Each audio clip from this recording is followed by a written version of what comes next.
नमस्कार। चलिए, तो हम बात कर रहे थे, ये जो लेसन है हमारा, उस लेसन में सबसे पहले हमने देखा था कि ईद का त्योहार आता है। अब ईद जो हमारे यहाँ दिवाली या नूतन वर्ष जैसा मुस्लिमों का सबसे बड़ा त्योहार माना जाता है। ये हिजरी संवत का 9वां महीना है, रमजान इसका नाम है, और रमजान के 30 दिनों के बाद, 30 रोजों के बाद ये मनाई जाने वाली ईद। तो हमारे जो ये लेखक है मुंशी प्रेमचंद जी, उत्तर प्रदेश से हैं और लम्ही गांव में उनका जन्म हुआ है। तो वहाँ उन्होंने काफी नजदीक से देखा गांव के लोगों का जीवन, किसानों का जीवन। तो खास करके वे पहले उर्दू में ही लिखते थे, नवाब राय के नाम से। उन्होंने बहुत सारी उपन्यास दी है। वे उपन्यास सम्राट के रूप में जाने जाते हैं, कहानीकार भी हैं, बहुत अच्छी कहानियां भी लिखी है, जैसे पंच परमेश्वर है, तो कफन है, तो बहुत सुप्रसिद्ध कहानीकार। उन्होंने ये काफी नजदीक से ये ग्रामीण जीवन, खास करके ये मुस्लिम इलाके, उसका जीवन देखा है और बड़ी बारीकी से उसका वर्णन भी किया है। तो यहाँ हमने इससे पहले ये लेसन में ये देखा था कि हामिद जो है वह चिमटा खरीदता है, 3 पैसे ही है उसके पास, बाकी सब है मिठाइयाँ या चरखी पे बैठने के लिए खर्च कर देते हैं, किसी के पास कुछ नहीं बचा है। और हामिद का चिमटा रंग जमा देता है, रंग जमा लिया है चिमटे ने, और चिमटे के कारण, चिमटे के प्रभाव से ही हामिद को बारी बारी से सबके खिलौने खेलने के लिए मिलता है, और महमूद से केले भी मिलता है, उसे भूख लगी है तो इस प्रकार सभी के पास बारी बारी से चिमटा जाता है और सभी के खिलौने हामिद को मिलते हैं। अब उसे खिलौने अच्छे लगते हैं। अब 11 बज गए। अब 11 बजे तो सारे गांव में हलचल मची हुई है, क्योंकि मेले वाले जो गए थे नजदीक के शहर में, वहां से लौटे, सभी आ गए। इसलिए फिर से हलचल मच गई। पहले एक बार हलचल मची थी मेले में जाने के लिए, इस बार जो हलचल मची है वह सब लौट कर आ गए। तो गांव में हलचल मची हुई है। अब मौसिन की छोटी बहन है, उसने दौड़कर बिस्ती को उसके हाथ से छीन लिया। मौसिन की छोटी बहन है तो बड़े भैया से एक खिलौना ले सकती है, तो दौड़कर उसके सामने गई और उसके हाथ से जो बिस्ती का खिलौना था, जो मिट्टी का बना हुआ है, वह छीन लिया उसने, और मारे खुशी की उछली, खिलौना लेकर उछलने लगी, कूदने लगी, उछली। और तो ये बिया भिश्ती जो है नीचे आ रहा है, जमीन पर आ गई और सुरलोक सिधार गए। सुरलोक सिधारना, इसका मतलब ये होता है मर जाना, मृत्यु हो जाना। ये अर्थ है सुरलोक सिधारना, यानी मर जाना, ये मुहावरा। तो भिश्ती तो मिट्टी का बना हुआ है।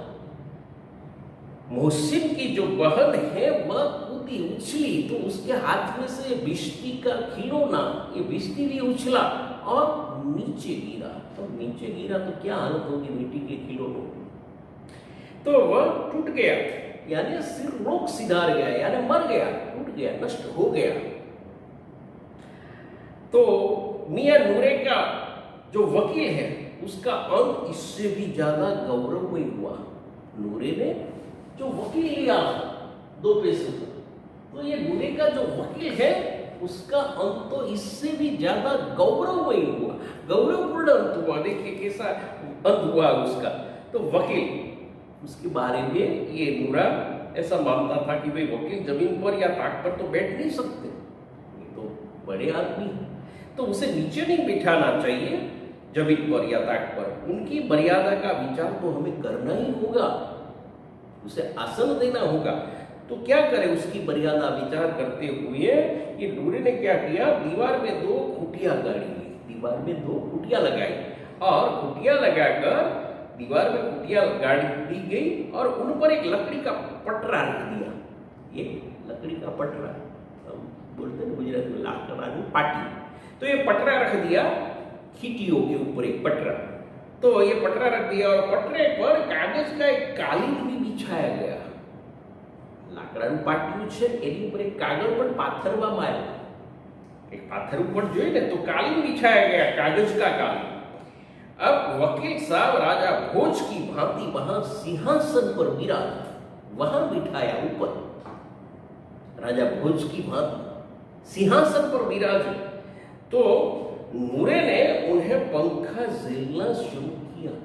पंखा, ये इलेक्ट्रिक फैन तो नहीं थे, इलेक्ट्रिसिटी या बिजली नहीं थी, तो पंखा कैसे चलाते? एक बात याद आ गई, मैं आपको गुजरात में बताऊं। एक વીંજણો આવે છે હાથથી ચલાવવાનો, એક લાકડી હોય છે એમાં અને એક પાટિયા જેવું હોય છે, તો એ લાકડીની મદદથી ગોળ ગોળ ફેરવવાનું હોય છે, એટલે પવન આવે, જ્યારે ગરમી લાગે હાથે વીંજણો લઈ અને ફેરવે। ગામડામાં આ સિસ્ટમ હતી। રાજા મહારાજાઓ બેઠા હોય ત્યારે પણ એની આજુબાજુમાં બે સૈનિકો ઊભા હોય છે, જે વીજળો મોટો લાકડી સાથે જોડેલો એ હલાવતા હોય છે। તો આ રીતે પવન નાખવાની પદ્ધતિ હતી। તો આ વીંજળો એક ગામડાની વાત છે। એક ગામડામાં એક અંગ્રેજ આવ્યો, ગામડામાં તો વીજળી નહીં, એટલે જેમના ઘરે આવ્યા એમને બેસીને ખાટલા ઢાળી, ગરમી લાગતી હતી, એટલે એ ઘરની એક વૃદ્ધ સ્ત્રીએ બધાને એક એક વીંજળો આપ્યો। બધા તો વીંજળો લઈ અને હવા નાખવા લાગ્યા પોતાની ઉપર। પેલા અંગ્રેજે જોયું લાકડી છે એની સાથે જોડેલો છે, ફરે છે, અને ચેક કર્યું એનું બટન ઓન કરવાનું ક્યાં આવે છે, ક્યાંથી એ ફરે છે? બધાના હાથમાં લાકડી આમ પકડી છે ને આમ ફરે છે, ખરેખર તો હાથની મદદથી ફરે છે, પણ એવું લાગે કે હાથ હલે છે, વીજળો ફરવાથી હાથ હલતો હોય એવું લાગ્યું। એટલે એણે એનું બટન જોયું કે સ્વિચ ક્યાં છે, ક્યાંય સ્વિચ જોવા ન મળે। આમ હાથમાં પકડી રાખ્યો તો પણ ફર્યો નહીં। હવે શું કરવું? એટલે એને વીંજણાનો જે પાટિયાવાળો ભાગ છે પકડી પોતાની સામે રાખ્યો અને જોરથી માથું હલાવવા માંડ્યું। કારણ કે તો પણ હવા આવે, જોરથી એની સામે માથું હલાવવાનું, વીંજળો સ્થિર રાખવાનો। तो आउ बने छे। तो ये वींजड़ो, हाँ, तो यहाँ ये पंखा जलना शुरू कर दिया उसने। तो अदालतों में खस की टट्टियां होती हैं, अदालतों में तो बहुत अच्छी सुविधाएं होती हैं। शहरों खिड़की पर खस की टट्टियां लगाते हैं, इनके कारण बाहर से जो गर्म हवा आए वह ठंडी होकर आए, उस पर पानी छिड़का जाता है। तो खस की टट्टियां होती हैं, ऊपर बिजली के पंखे होते हैं, अदालतों में तो बिजली के पंखे भी होते हैं। तो वकील साहब को ये सुविधा प्राप्त होती है वहाँ शहरों में, अदालतों में। तो यहाँ तो क्या यहाँ मामूली पंखा भी ना? नूरे को ऐसा लगा कि सामान्य पंखा तो जलना चाहिए ना उसे, तो सामान्य पंखा भी ना हो ऐसा कैसे हो सकता है?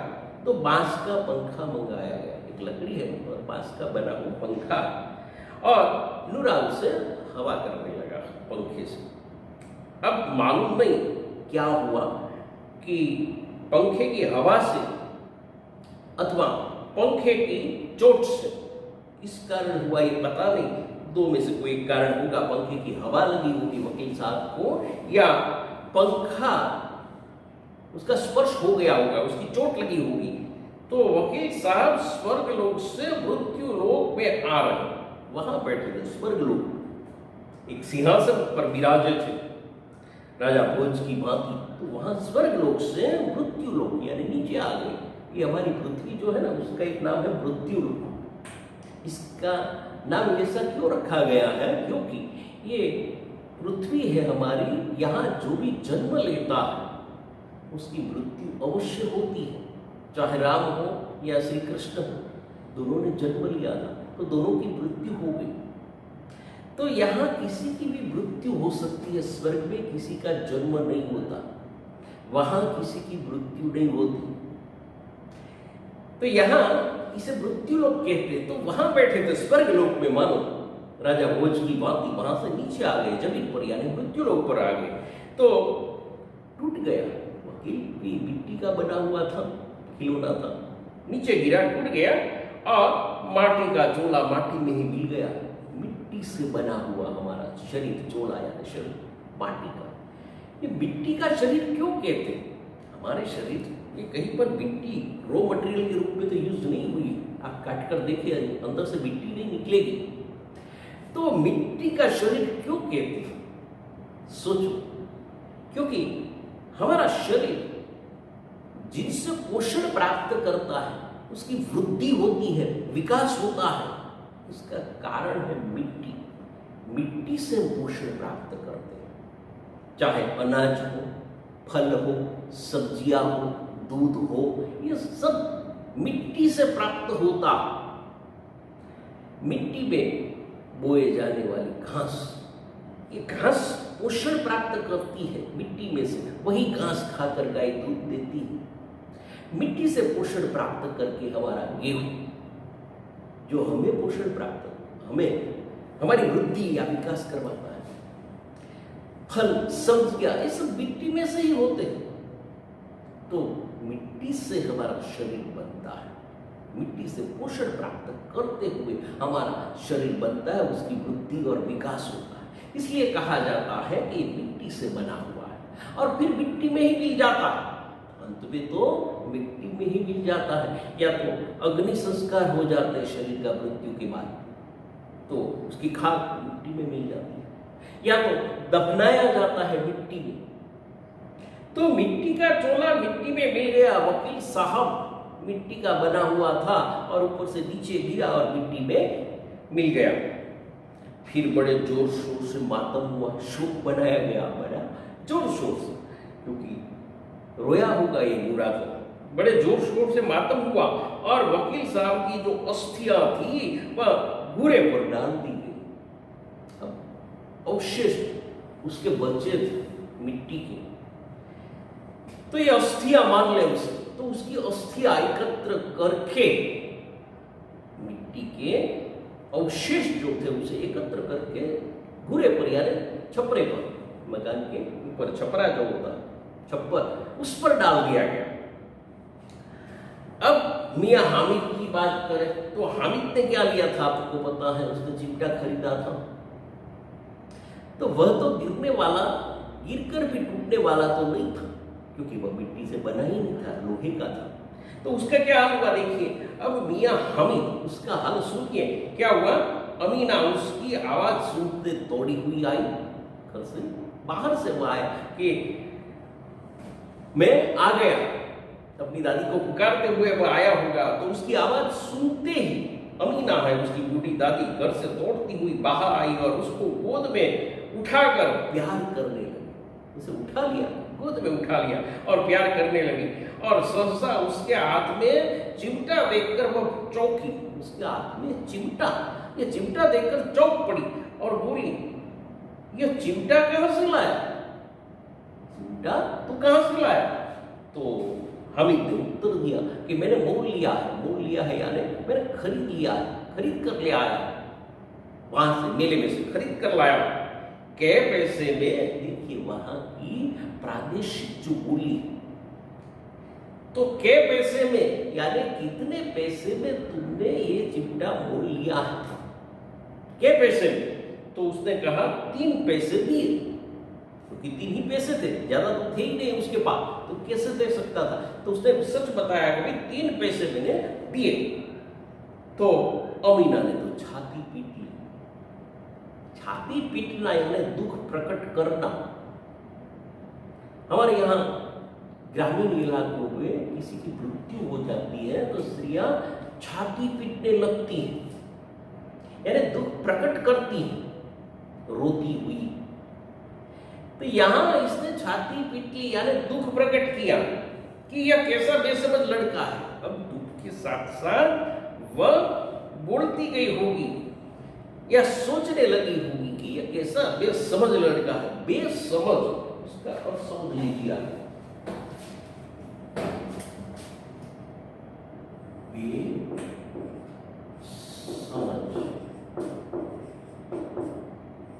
तो ये शब्द समूह के लिए एक शब्द भी बन सकता है। उसका शब्द समूह है जिसमें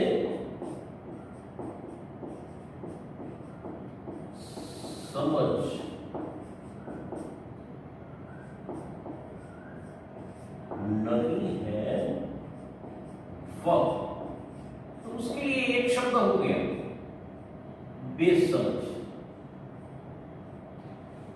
तो यहां बे लगाया है, पहले बे समझ तो समझ में आ रहा है, लेकिन बे ये उपसर्ग जो शब्द के आगे जुड़ गया है, समझ शब्द जो था उसके आगे ये जुड़ गया है। तो इसका अब हम क्या लगाएंगे, बे का नहीं, नहीं या ना। तो नहीं है समझ जिसमें वह, जिसमें समझ नहीं है वह, या नहीं है समझ जिसमें, तो नहीं अथवा ना ऐसा अर्थ निकलता है। तो ये बे ये तो उपसर्ग है, अरबी फारसी से आया हुआ, उर्दू में इसका प्रयोग होता है, जैसे बेशर्म, बेजुबान, बेईमान। तो इस सभी का अर्थ होता है नहीं, बेशर्म यानी जिसमें शर्म नहीं है वह, बेईमान जिसमें ईमान नहीं है वह, बेवफा जिसमें वफा नहीं है वह, वफादारी नहीं है वह, बेवफा।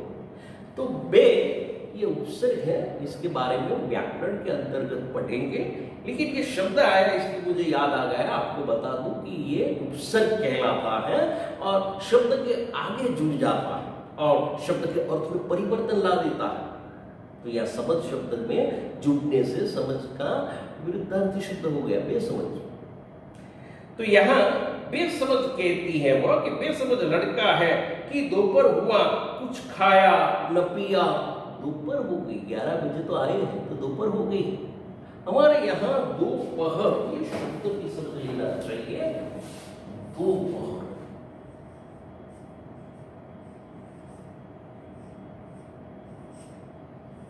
तो इसका अर्थ क्या है, दो, दो यानी दूसरा, दूसरी, पहर। ये शब्द है प्रहर, संस्कृत शब्द है प्रहर। तो ये प्रहर होते हैं, दिन के प्रहर होते हैं, रात के प्रहर होते हैं, पहले चार प्रहर। तो ये 4 पहर है। सुबह पहली पहर, उसे हम सुबह बोलते 7 से 10।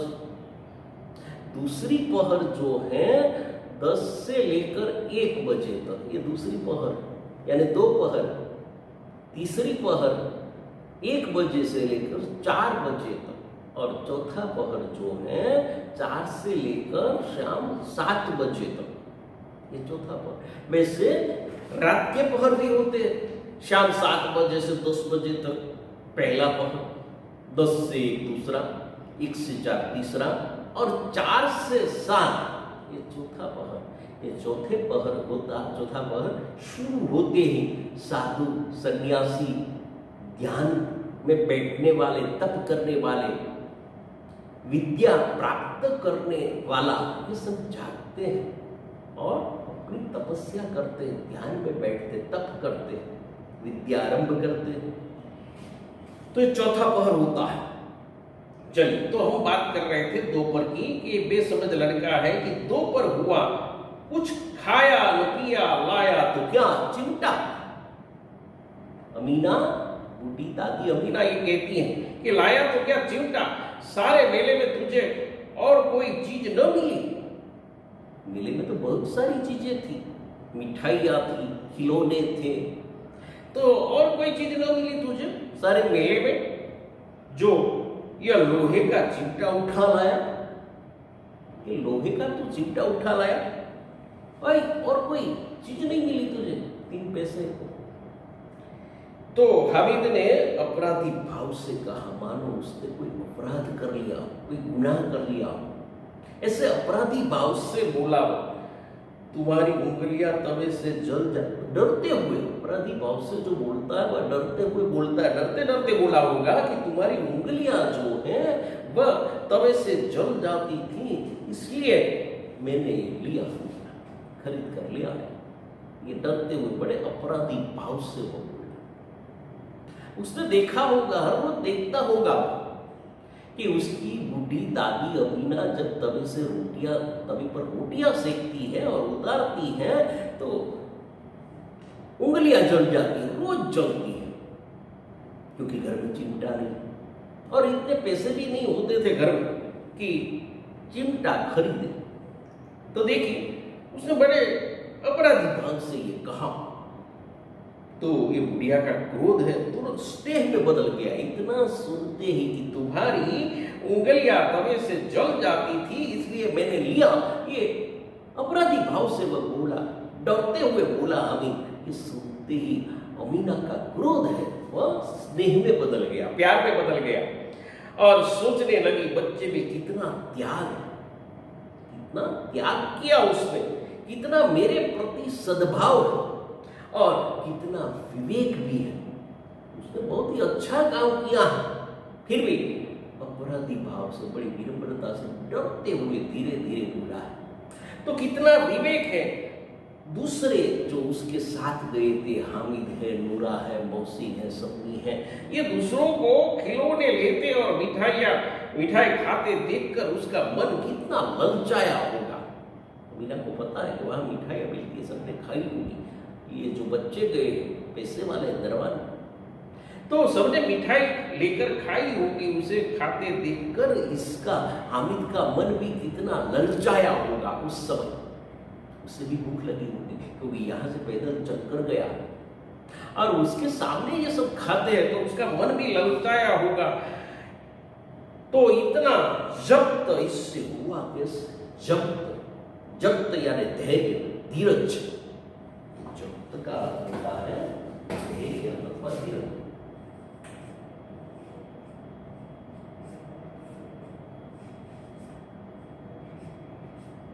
धैर्य अथवा धीरज। तो कितना धैर्य रखा उसने, अपने मन पर काबू रखा। उसे भूख लगी थी पर क्या करे, तो जब्त रखा। इससे कैसे हुआ इतना जब्त? अमीना का मन गदगद हो गया, भावुक हो गया, उसका मन भावुक हो गया और भावुक होते ही, मन गदगद होते ही वह रोने लगी। दुख नहीं है, दुख के कारण नहीं हुई, वह भावुक हो गई अपने पोते हामिद के प्रति कि कितना बड़ा त्याग किया, कितना मेरे प्रति सद्भाव, कितना विवेकी लड़का, कितना धैर्य रखा है, अपने मन पर काबू रखा है। तो ये भावुक होकर ये अमीना रोने लगी। ये दुख के आंसू नहीं, ये उसके प्रति प्यार के आंसू हैं। भावुक होकर रोने लगी है और अपना दामन फैलाकर, ये अपना पल्लू है, उस पल्लू को फैलाकर हामिद के लिए दुआएं, हामिद को दुआएं देती जाती थी। अल्लाह से दुआएं मांगती, हामिद के लिए दुआएं करती और उसकी आंखों से बड़ी बड़ी बूंदें गिरती थी। हामिद कहता था ना कि ये बड़ों की जो दुआएं अल्लाह के दरबार में तुरंत सुन ली जाती है, कबूल हो जाती है। तो हामिद के लिए दुआएं करने लगी और दुआ करते करते उसकी आंखों से आंसू की बड़ी बड़ी बूंदें गिरती जाती थी। आंसू निकल रहे, सच्चे हृदय से वह हामिद के लिए दुआएं करने लगी। तो अमीना का क्रोध है इस प्रकार स्नेह में बदल गया। एक प्रश्न है कि भाई अमीना का क्रोध, बूढ़ी अम्मा का क्रोध स्नेह में क्यों बदल गया? तो इसका कारण ये है कि हामिद ने 3 पैसे खर्च न करके, मिठाइयां न खाकर, चरखी में न बैठकर चिमटा खरीदने में खर्च किया 3 पैसे। अपनी बूढ़ी दादी अमीना के लिए, अमीना को उसने रोज वह देखता था कि तवे से रोटी उतारते हुए उसकी उंगलियां जल जाती थी। ये बात याद करके खास उसके लिए चिमटा खरीद लाया। बहुत बड़ा त्याग किया। उसे अपनी बूढ़ी दादी के प्रति बहुत प्यार है। कितना बड़ा सद्भाव, कितना विवेकी है ये लड़का।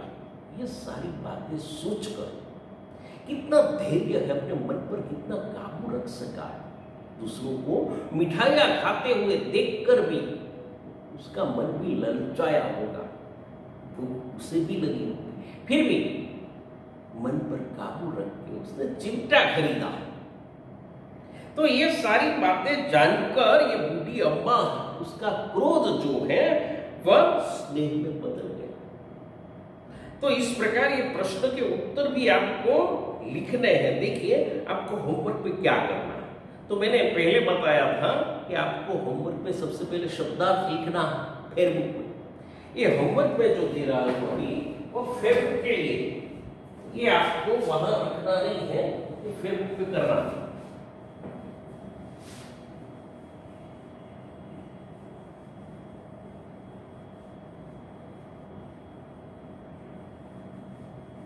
देखिए ये जो होमवर्क है उसमें क्या करना है आपको,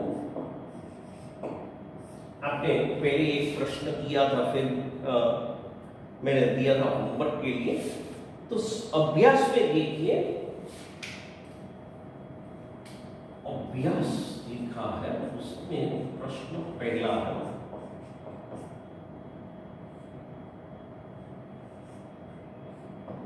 तो पहला जो प्रश्न है उसमें 4 प्रश्न, ये 4 प्रश्न फेसबुक पर करना है। दूसरा स्वाध्याय किया गया है,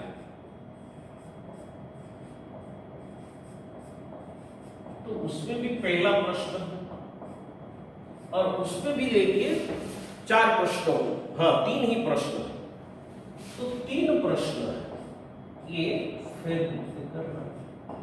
चलिए तो ये हमारा होमवर्क हो गया। होमवर्क मीन्स यहाँ दिखाना नहीं है, फेसबुक में करना है। ये वर्क फेसबुक पे। फिर से बता दो फेसबुक में क्या क्या काम करना है। सबसे पहले तो ये हेडिंग लिखना है आपको, हेडिंग लाइन, ये हेडिंग हो गया हमारा, ये 8 तो नहीं लिखना है, इतना। तो ये हेडिंग हो गया। इसके बाद शब्दार्थ लिखना है जो आपके पाठ्य पुस्तक में दिए गए शब्दार्थ, पेज नंबर 13 पर। इसके बाद ये प्रश्न लिखना है, प्रश्न और उत्तर लिखने हैं। अभ्यास का प्रश्न नंबर 1, उसमें 4 प्रश्न फेसबुक में करना है, और स्वाध्याय उसका प्रश्न पहला, उसमें 3 प्रश्न फेसबुक में करना है। बस इतना ही करना है कार्य फेसबुक के लिए। तो देखिए यह एक प्रश्न दिया गया है, उसके बारे में हमें सिर्फ सोचना, उत्तर लिखना नहीं है। देखिए यहां दिया गया है अभ्यास में क्वेश्चन नंबर 2, वहां लिखा है कि इस कहानी का शीर्षक ईदगाह ही क्यों रखा गया, इसके अलावा आप कौन सा शीर्षक देना चाहेंगे और क्यों। तो पहले तो शीर्षक शब्द समझ लीजिए, शीर्षक किसे कहते हैं। तो इसका अर्थ तो होता है नाम या टाइटल, हेडिंग, गुजराती में बोलते मथाळू। तो कोई भी कहानी होती है उसका नाम होता है। हमारा, हम सभी का नाम से ही पहचानते हैं। हाँ, नाम के गुण भी होते हैं। जैसा नाम है वैसे गुण उसमें होने चाहिए। इस कहानी में ईदगाह शीर्षक या नाम रखा है कहानी का, इसका मतलब है यहाँ ईदगाह की बात, ईदगाह जाने की बात। ये स्थान जो है इसके कारण ही सारी घटनाएं बनती है। तो ईदगाह शीर्षक इसलिए दिया गया है कि ईदगाह के कारण ही ये पूरी कहानी बनी। रमजान महीना है, ईद आई है, रमजान ईद आई है, और रमजान ईद की नमाज अदा करने ईदगाह जाना होता है, और ईदगाह के बाहर मेला लगा हुआ है। तो ईदगाह इस कहानी में महत्वपूर्ण है, इसलिए ये शीर्षक रखा गया। कभी कभी नाम है वो सार्थक नहीं होता। जो नाम रखा गया है उसी के अनुसार उसमें गुण होने चाहिए। एक गुजराती कविए લખ્યું છે કે નામ રાખ્યું છે સુનૈના, નામ રાખ્યું છે સુનૈના, સુનૈના यानी સુંદર આંખો વાળી, નામ રાખ્યું છે સુનૈના અને આંખડીએ બાડી। નામ રાખ્યું છે સુનૈના અને આંખડીએ બાડી. ડાયા ભાઈનો દીકરો ને વાત કરે ગાંડી. ડાયા ભાઈનો દીકરો, એના પિતાનું નામ ડાયાલાલ છે પણ પોતે તો ગાંડાલાલ છે. એટલે નામ પ્રમાણે ગુણ ન પણ હોય, આપણે નામ પાડી દઈએ પણ એ પ્રમાણે એનામાં ગુણ હોતા નથી. ગાંડાલાલ જેનું નામ હોય છે ખરેખર ડાયાલાલ હોય છે, એ ગાંડો નથી હોતો. અને જેનું નામ ડાયાલાલ હોય છે બધા જ ડાયાલાલ હોતા નથી, ક્યારેક ગાંડા પણ હોય છે. એમ नाम प्रमाणे एमा गुण हुआ चाहिए. तो यहाँ ये शीर्षक जो रखा गया है ये इसलिए रखा गया, ईदगाह के आसपास सारी घटनाएं होती हैं. इसके अलावा मैं दूसरा शीर्षक भी दे सकते हैं, चिमटा, क्योंकि चिमटे के कारण ही पूरी कहानी बनी है, चिमटे के आसपास ही. चिमटा ही इस कहानी में महत्वपूर्ण है, ये शीर्षक भी आप दे सकते हैं. और चिमटा महत्वपूर्ण है. चिमटे के कारण हामिद के त्याग का, हामिद की सद्भावना का, हामिद में जो जब्त है, धैर्य है, उसमें जो विवेक है, वे सारे गुण उजागर होते हैं. तो चिमटा महत्वपूर्ण है. तो ये भी शीर्षक दे सकते हैं. उसके बारे में हमें चर्चा करनी थी, लिखना नहीं था. ये प्रश्न आपको सोचना था. आप और एक शीर्षक सोचिए. जैसे मैंने बताया कि भाई इस कहानी को हम चिमटा शीर्षक दे सकते हैं, तो आप और सोचिए कि और कौन सा शीर्षक दे सकते हैं. एक बार और बता दूं कि शीर्षक जो होता है, नाम जो होता है, हमेशा छोटा होना चाहिए, सार्थक होना चाहिए. लंबा लंबा नाम किसी को पसंद नहीं है. हम थक जाते बोलते हुए, हम थक जाते लंबा नाम. मान लीजिए किसी का नाम वंदना है, तो हम इतना लंबा बोलेंगे तो थक जाते. हमारे घर में तो आदत है, जिसका नाम वंदना है उसे वंदू कहते हैं. इतना लंबा भी नहीं बोल सकते, 3 अक्षर वाला. तो हमारी ये आदत है छोटा करने की. 2 अक्षर वाला नाम हमें अच्छा लगता है, बोलने में भी सुविधा होती है. इससे छोटा तो 1 अक्षर वाला नहीं कर सकते फिर.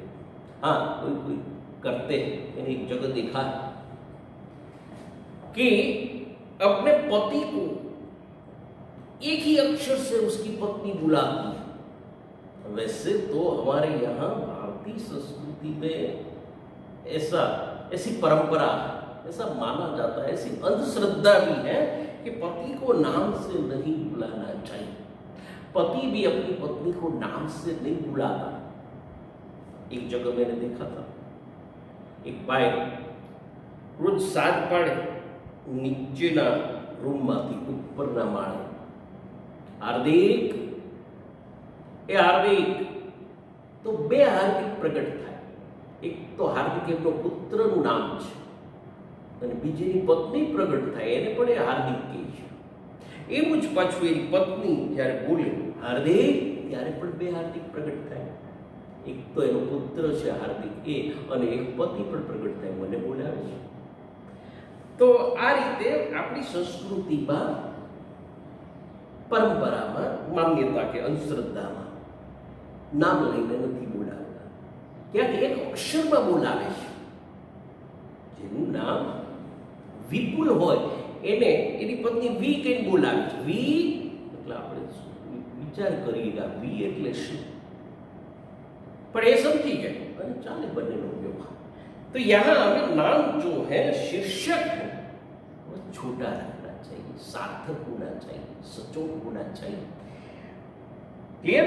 तो ये शीर्षक की बात हो गई. बाकी जो है प्रश्न इसमें दिए गए हैं, एक गद्यार्थ ग्रहण है और एक ग्रामर के प्रश्न दिए गए हैं. कहानी लेखन के लिए है, कहानी पूर्ण कीजिए है, अपूर्ण कहानी को पूर्ण करनी है. ये सारी बात हम लेखन और व्याकरण के अंतर्गत करेंगे. उसके लिए स्पेशली अलग चैप्टर होगा, उसमें ये सारी बातें होगी. यहाँ हमें और कुछ इस स्वाध्याय से या अभ्यास से कुछ नहीं करना. क्लियर? तो ये यहाँ समाप्त होता है लेसन. अगली बार फिर मिलेंगे एक नए चैप्टर के साथ. नमस्कार.